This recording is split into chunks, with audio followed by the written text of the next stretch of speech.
오늘 저는 빌립보서 3장 4절로 9절 말씀을 가지고 예수를 얻기 위해서라는 제목을 함께 은혜를 나누고자 합니다. 혹시 지난주 말씀 제목 기억하십니까? 마음의 할례를 이었죠. 그 당시 유대교를 믿다가 예수님을 믿고 구원을 받았던 유대인들 중에는 그 유대교의 관습을 할례를 지켜야지만, 몸에다 해야지만 구원을 받을 수 있다라고 또 주장하고 가르치는 사람들이 많이 생겨났다고 했습니다. 그래서 사도 바울은 할례를 받아야지만 구원을 받을 수 있다라고 말하는 그 또 가르치는 그 일로 인해서 다른 이방인들이 복음을 받아들이는 일에 어려움을 겪게 하지 말자. 또 몸에다 할례를 한다는 것은 받아들일 수 없는 일이니 그들에게 예수를 통해서 구원을 얻도록 그 모든 것을 우리가 내려놓게 하자, 가르치지 말자라고 권면한 것을 우리가 보았습니다. 그리고는 오늘 본문의 4절에서 이렇게 얘기합니다. 그러나 나도 육체를 신뢰할 만하며 만일 누구든지 다른 이가 육체를 신뢰할 것이 있는 줄로 생각하면 나는 더욱 그러하리니. 그러니까 유대인들이 몸에다 하는 할례뿐만 아니라 유대인으로서 자부심을 가졌던, 육신을 신뢰했던, 자신이 스스로 이루는 행위를 통해서 자랑할 만한 모든 것들, 그 모든 것들을 통해 십자가 외에 그 어떤 것으로도 구원을 받을 수 있다고 말한다면 나는 더욱 그러하다. 내가 가지고 있는 것은, 자랑할 만한 것은, 육체를 신뢰할 만한 것은, 육신을 통해 내가 이루어 놓은 것, 받은 것은 더욱더 많다라는 뜻입니다. 그러면서 그 모든 것들을 5절과 6절에 이렇게 쭉 나열합니다. 나는 8일 만에 할례를 받고 이스라엘 족속이요 베냐민 지파요 히브리인 중에 히브리인이요 율법으로는 바리새인이요 열심으로는 교회를 박해하고 율법의 의로는 흠이 없는 자라. 한마디로 사도 바울은 이 유대인들의 율법을 놓고 봤을 때 흠이 없는 완벽한 자라는 거죠. 그 이유를 5가지로 말합니다. 첫째는 이 할례를 8일 만에 받았다. 다시 말해서 아브라함의 혈통, 아브라함의 정통성을 나는 가지고 있다라는 겁니다. 두 번째, 이스라엘 족속이다. 유대인의 혈통을 가지고 있다. 유대인의 핏줄, 순수 핏줄을 갖고 있다. 그렇게 얘기를 하고 있고, 셋째가 이스라엘 족속 중에서도 나는 베냐민 지파다. 나는 아주 자랑스러운 그런 집안 사람이다라는 것이죠. 네 번째가 히브리인 중에 히브리인이다. 유대인으로서 혈통을 가졌을 뿐만 아니라 나는 관습적으로도 유대인이다. 정통성을 갖고 있다는 거예요. 그 당시 유대인으로 말하면은 두 부류가 있었습니다. 하나는 히브리파 유대인이 있었고 또 다른 거는 헬라파 유대인이 있었습니다. 이 히브리파 유대인이라는 것은 즉 팔레스틴 지역에 이스라엘 지역에서 살아가고 있던 그 유대인들을 말하고 있고, 헬라파 유대인이라는 것은 이방 세계 다른 나라들에 흩어져 살고 있던 디아스포라 유대인들을 말하는 거예요. 그러니까 지금 우리식으로 말한다면 한국에 살고 있는 한국 사람과 호주에 살고 있는 다른 이방 나라, 다른 나라에 살고 있는 한국 사람으로 분류하는 것과 마찬가지입니다. 같습니다. 그런데 이 이방 나라에 흩어졌던 사람들은 아수르와 바벨론의 포로로 잡혀가서 이스라엘로 돌아오지 않았던 그 로마 통치안에 살고 있던 사람들이에요. 그래서 헬라 문화 속에서 정착해 살면서 헬라어를 사용했고, 팔레스틴 지역에 살고 있던 이 유대인들은 히브리어를 사용했던 겁니다. 그러니까 히브리파 유대인들은 고유 유대 문화를 지키고 또 고집했고, 헬라파 유대인들은 헬라 문화를 수용하고 받아들이며 살았던 거예요.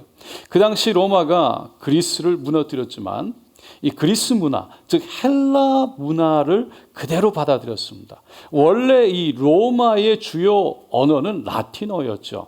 그런데 대부분의 학문들이나 또 상류층들이 그리스 언어로 되어 있었고, 그리스 언어를 헬라 언어를 사용했기 때문에 그만큼 헬라 문화가 우수했고 지중해 모든 지역에 이 헬라어를 이방 사람들이 쓰기 시작했던 겁니다.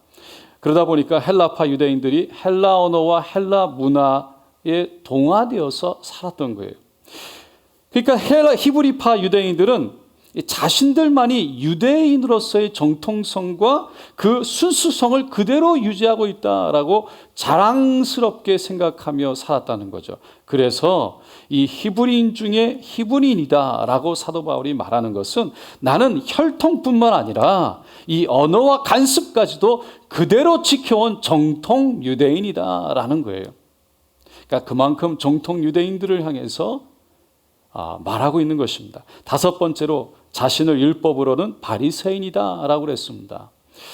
이 율법으로도 흠잡을 데가 없다라는 뜻인데 바리새인이라는 뜻은 분리된 자라는 겁니다. 그러니까 유대교가 헬라화되어 가는 것을 반대하고 엄격하게 유대 율법을 지키며 살아가던 사람들이 있었어요. 그런데 그를 반대하던 파들이 그러한 사람들을 이 바리새인, 즉 분리된 자라고 비난하며 그렇게 얘기했는데, 그렇게 불려졌던 바리새인들이라고 불렸던 사람들은 오히려 그것을 자랑스럽게 생각했다는 겁니다. 자신들만이 유대계의 정통성을 가진 자들이다라고 자부심을 갖고 살았다는 거예요. 그런데 사도 바울이 율법으로 봤을 때에도 그런 이 바리새인과 같은 순수, 그런 정통성을, 고유 문화를 지켜왔다는 것입니다.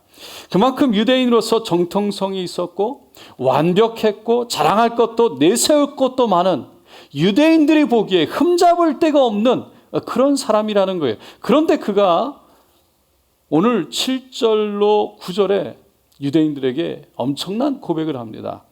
우리 7절로 9절 우리 한번 다 같이 읽어보겠습니다. 그러나 무엇이든지 내게 유익하던 것을 내가 그리스도를 위하여 다 해로 여길 뿐더러 또한 모든 것을 해로 여김은 내 주 그리스도 예수를 아는 지식이 가장 고상하기 때문이라. 내가 그를 위하여 모든 것을 잃어버리고 배설물로 여김은 그리스도를 얻고 그 안에서 발견되려 함이니 내가 가진 의는 율법에서 난 것이 아니요 오직 그리스도를 믿음으로 말미암은 것이니 곧 믿음으로 하나님께로부터 난 의라. 자신이 유대인으로서 또 바리새인으로서 자랑하며 내세울 수 있는 모든 것들을 오히려 해로 여긴다. 또 배설물과 같이 여긴다라고 고백한 거예요. 왜냐하면 예수 안에서 발견되기 위해서, 예수를 얻기 위해서라고 말합니다. 1800년도에 영국의 산부인과 의사였던 이 제임스 심슨이라는 사람이 있습니다. 이분이 이 마취제를 처음 발견했던 사람입니다. 1853년에 빅토리아 여왕이 이제 아들 왕자를 출산하게 되는데, 그때 이분이 마취제를 사용해서 고통 없이 순산을 하는 것을 돕게 되는 거예요. 그래서 그 빅토리아 여왕이 Sir, 경이라는 칭호를 하게 됩니다. 그런데 1853년 그 이후로 에딘버러 대학가 대학에서 학생들을 가르쳤는데, 어느 날 학생 중에 한 명이 그 제임스 심슨에게 질문을 합니다. 선생님, 당신의 인생 중에서 가장 위대한 일을 한 것이 있다면 무엇입니까? 라고 질문을 했어요. 당연히 마취제입니다 라고 말할 것을 기대하고 한 질문이었어요. 그런데 그분이 이렇게 얘기합니다. 나의 일생에 있어서 최고의 발견은 예수 그리스도께서 불쌍한 죄인인 나를 위해서 죽으시고 나를 구원해 주셨다는 사실을 발견한 것입니다 라고 고백합니다. 바로 이 고백이 오늘 본문에 나오는 사도 바울의 고백과 같은 겁니다. 사도 바울은 세상적으로 봤을 때 가장 존경받고 있던 그 유대의 선생 가말리엘의 후생이었어요. 교육을 받았던 바리새인이었어요. 누구보다 자랑할 게 많았던, 모든 것을 갖췄던 그러한 유대인이었다는 거죠. 더 나아가서 사도행전 22장에 보면 모든 사람들이 부러워할 만한 그런 로마라는 최고의 나라의 시민권까지 가졌던 사람입니다. 그러니까 로마의 철학과 학문을 다 배웠던 그 당대의 최고의 지성인 중에 지성인이었던, 뿐만 아니라 모든 유대인들이 부러워할 만한 좋은 가문, 타고난 재능, 종교적인 지위, 특권까지도 누릴 수 있는 사람이었다는 거예요. 그러한 그가 예수님을 만나고 나니까 그 모든 것들을 오히려 해로 여겼고 배설물과 같이 여겼다, 가치 없는 것으로 여겼다라고 그는 고백하고 있습니다. 여러분, 왜 사도 바울이 그 엄청난 자랑거리, 엄청난 사람들이 부러워할 만한 수많은 모든 것들을 가치 없는 것이라고 배설물과 같이 여길 수 있었을까요? 그렇게 여겼을까요? 사도 바울은 영원으로 이어지는 구원이 거기에 있지 않다는 것을 분명하게 깨달았기 때문입니다. 알았기 때문입니다. 오직 예수 안에 있다는 것을 발견했기 때문입니다. 오늘 본문 8절을 다시 보면, 또한 모든 것을 해로 여김은 내 주 예수 그리스도를 아는 지식이 가장 고상하기 때문이라. 내가 그를 위하여 모든 것을 잃어버리고 배설물로 여김은 그리스도를 얻고. 예수를 아는 지식이 그 모든 세상의 지식보다 가장 고상하다. 그래서 세상의 모든 것을 버린다. 다시 말해서 예수를 얻기 위해서라는 거예요. 여러분, 세상에서의 한순간을 영원의 것과 바꿀 수 없다라는 고백입니다.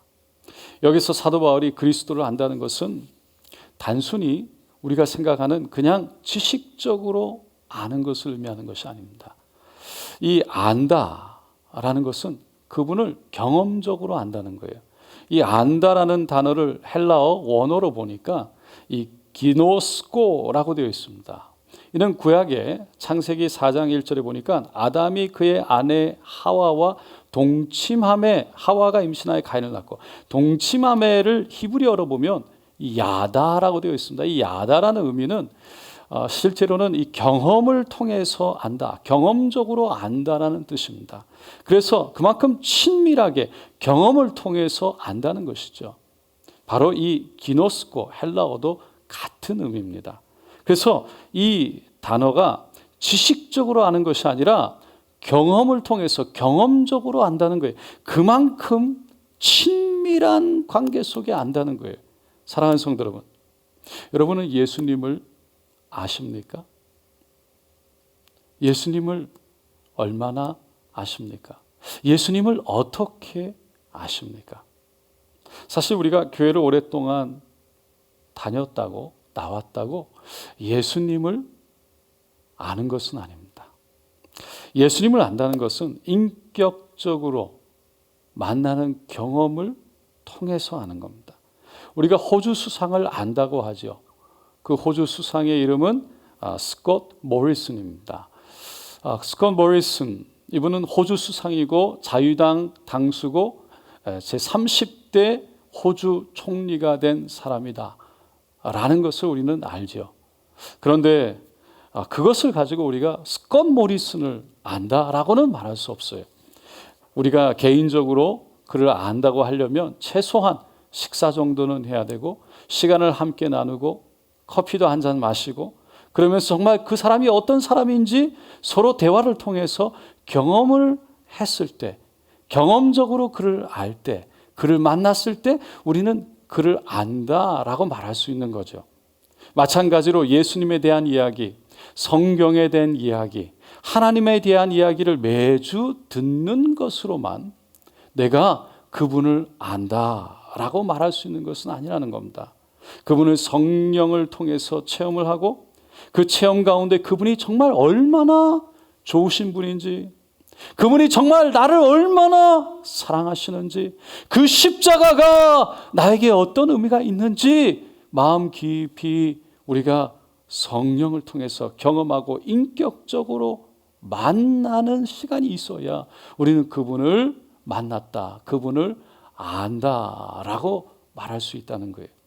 그래서 우리가 성령행전학교와 같은 그런 시간들, 기도원에서 우리가 정말 뜨겁게 기도하면서 그분을 불과 같이, 바람과 같이, 생수같이 역사하시는 그분을 우리가 만나 경험하는 것이 중요하다는 거예요. 예배 시간에 찬양과 기도와 말씀을 통해서 하나님을 인격적으로 만나는 것, 우리의 고백과 그분의 속삭임을 들으면서 우리가 영으로 교제하고 그리고 소통하는 그러한 진정한 시간들이 너무나 중요하다는 것입니다.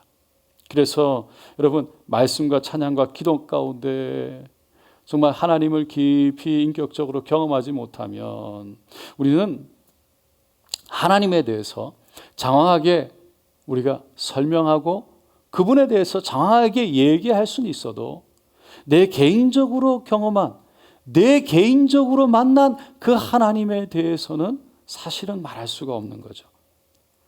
다른 사람의 경험, 다른 사람들의 경험했던 이야기들을, 그 하나님에 대한 이야기들을, 예수에 대한 이야기들을 우리는 그냥 풀어서 그냥 얘기, 전달하는 정도밖에 되지 않는다는 겁니다.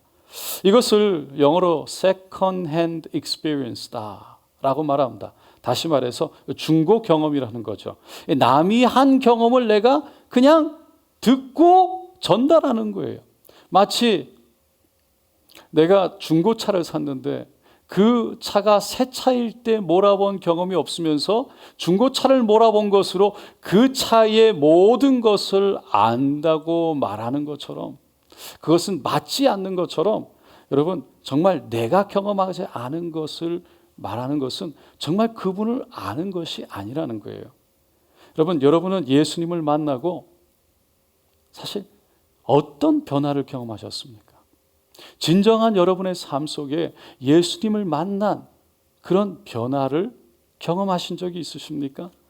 어떤 지역 단합 예배 때 이런 질문을 드렸더니 한 분이 내가 예수님을 만나기 전에는 차만 타면 늘 가요를 틀었는데 정말 예수님을 만나고 하나님의 은혜가, 하나님의 사랑이 마음속에 들어오고 나니까 이 7시간을 차를 운전해서 일을 하러 가는데 설교 말씀만 내가 듣게 되더라 라는 고백을 하셨어요. 이전에, 오래전의 이야기인데도 자신의 경험이기 때문에 기억하고 계셨습니다. 또 어떤 분은 정말 상황적으로 너무나 힘들고 어려운데, 정말 너무나 어려운 상황 속에 있는데 그런데도 하나님 앞에 나와 예배하며 기도할 때 하나님의 정말 평안과 감사를 고백할 수 있고 그 감사를 누릴 수 있게 되었더라 라고 고백하는 것을 들었습니다. 이것이 자기 이야기고 자신이 경험한 하나님을 만난 이야기인 거죠. 이렇게 개인적으로 하나님을 만나게 되면 우리의 삶 속에 크고 작은 변화들이 일어나는 것입니다. 그 변화를 한마디로 정의한다면 바로 가치관의 변화다라고 말할 수 있습니다. 예전에는 별로 중요하게 생각하지 않았던 것들을 이제는 중요하게 생각되고, 반대로 예전에 중요하게 생각했던 것들을 이제는 별로 중요하게 생각하지 않게 된다는 거예요. 그러니까 다시 말해서 가치관의 변화, 이 가치를 부여하는 순서들이 바뀐다는 것입니다. 그리고 예전에 사도 바울은 모든 유대인들이 부러워할 만한 혈통과 가문, 그런 유대인들의 정통성을, 인생의 가치를 최고의 순위에 두고 살아왔는데 이제는 예수를 만나고 났더니 그러한 모든 것들이 가치 없어지는, 그 순위가 아주 밑으로 내려가는 그러한 삶으로 변화되게 됐다는 거예요. 그리고는 이제 자신의 의가 아닌, 자신의 잘남이 아닌, 자신의 행위가 아닌, 자신의 가지고 있는 스펙이 아닌 바로 예수님을 믿는 믿음으로, 오직 예수를 의지하는, 신뢰하는 믿음으로 의로워졌다. 하나님의 죄 없다함을, 그러한 의로움을 입게 되었다라고 그는 고백하는 것입니다. 그래서 오직 예수님을 아는데 소망을 두었고 세상 사람들이 귀하게 여기는 것을 다 버렸다라고 그는 고백합니다. 주님을 얻기 위해서. 제가 오늘 이렇게 여러분에게 말씀을 드리면 또 오늘 본문 말씀에서 말하는 사도 바울이 세상을 다 버렸다라고 말하는 이 고백이 어쩌면 어떤 분들에게는 좀 부담으로 다가올 수 있을지도 모르겠습니다. 세상을 버린다는 것은 우리가 세상을 등지고 세상의 것을 다 내려놓고 저 산으로 저 시골로 들어가서 전혀 관계없는 삶을 살아야 된다라는 것이 아닙니다. 예수님은 우리가 세상에 오히려 들어가서 세상에서 빛과 소금이 되어야 된다고 하셨지 세상을 떠나라고 말씀하지는 않으셨어요. 사도 바울과 같이 세상의 것을 쓰레기로 또 오히려 해로 여긴다. 그래서 버린다는 것은 그런 의미가 아닙니다. 세상의 것에 소망을 두지 않는다는 의미죠. 세상 안에 우리는 비록 살아가지만 세상에서 세상 사람들과 어깨를 나란히 하고 함께 더불어 살아가지만 세상 일을 하고 세상의 물질을 벌고 세상의 물질을 모으며 살아가지만 진정한 가치는 그 세상의 것들에 있지 않고 천국에 있다는 것을, 저 하늘의 것들에 있다는 것을 깨닫게 되면서 실제로 하늘을 소망하며 살아간다는 것을 의미하는 것입니다. 제가 박사 논문을 마쳤을 때 교수님이 저에게 이런 얘기를 하셨습니다. 박사는 받으면 그때부터는 버리는 연습을 해야 된다는 거예요. 박사를 받으려고 그렇게 노력하고 물질과 많은 시간을 들여서 그렇게 열정을 다해 다 얻게 되면 얻는 순간 이제는 버려야 된다는 겁니다. 왜냐하면 박사가 오히려 목회를 잘하지 못하게 할 수 있기 때문이랍니다. 다 그런 것은 아니지만 보통 사람들은 공부를 많이 하면 할수록 배우려 하지 않는데요. 그렇지만 그렇게 배우려 하지 않으면 결국은 성장이 멈추게 되고 성장이 멈추면 변화되지 않는다는 겁니다. 그리고 생각이 합리적으로 변화되다 보면 결국은 기적을, 그 하나님의 역사를 믿는 믿음이 오지 않는다는 거예요. 잘 생기지 않는다는 겁니다. 여러분, 하나님의 나라는 합리적인 나라가 아니라 어떻게 보면 합리를 뛰어넘어 기적과 은혜의 나라인 줄로 믿습니다. 그래서 합리적으로만 생각하다 보면 기적을 경험하지 못하는 거예요. 모험도 하지 못하고 불가능이 없으신 살아계신 하나님을 경험하지 못한다는 거예요. 여러분, 합리적인 사고가 나쁘거나 잘못된 것이 아닙니다. 합리적인 사고가 분명히 필요하고 중요합니다. 그러나 하나님의 기적과 역사를 체험하기 위해서는 기적을 믿어야 하고 하나님의 역사를 믿어야 한다는 거예요. 그리고 그 합리적인 것을 뛰어넘어서 믿음의 발걸음을 내딛어야 하는데, 그것은 마치 이스라엘의 제사장들이 언약궤를 메고 그 요단강에 발을 담근 것과 같고, 폭풍과 바람이 일어나는 그 바다 한가운데에서 예수를 바라보고 거기에 발을 내디뎌 무리를 걸었던 베드로의 발걸음과 같은 겁니다. 사랑하는 성도 여러분, 우리가 정말 예수를 만나길 원하고 예수를 경험하기 원하고, 그리고 그 예수 안에 진정한 소망이 있다는 것을 알면서 이 세상에 세상 사람들과 더불어 살아가고, 그리고 그들과 동일하게 살아가면서도 우리의 소망은 그 세상 사람들이 귀중하게 여기는 가치 안에 있는 것이 아니라 저 하늘에 있다는 것을 깨닫고 하늘을 향해서 살아가는, 예수를 얻기 위해 하나님을 바라보며 살아가는 그런 믿음의 사람들이 되시기를, 우리의 삶의 가치관의 변화, 우리의 삶의 진정한 변화가 있기를 예수님의 이름으로 축원드립니다.